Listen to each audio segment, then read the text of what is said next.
గురువుపై పరిపూర్ణ విశ్వాసం. బాబా చేసిన వింత క్రియలు చూసి కొందరు భయపడినా నిజమైన భక్తులు ఆయనపై నమ్మకం కోల్పోలేదు.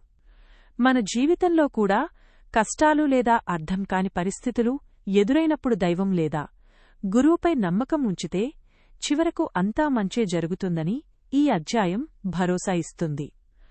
క్రమశిక్షణ మరియు యోగ సాధన.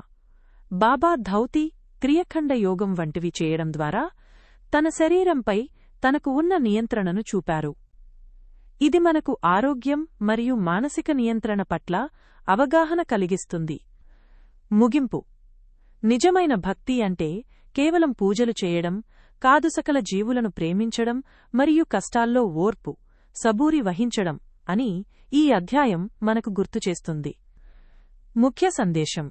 సాయిబాబా బాహ్యంగా ఒక సామాన్య ఫకీరులా కనిపించిన అంతరంగా ఆయన సర్వశక్తిమంతుడైన పరమాత్మ అని ఈ అధ్యాయం మనకు బోధిస్తుంది.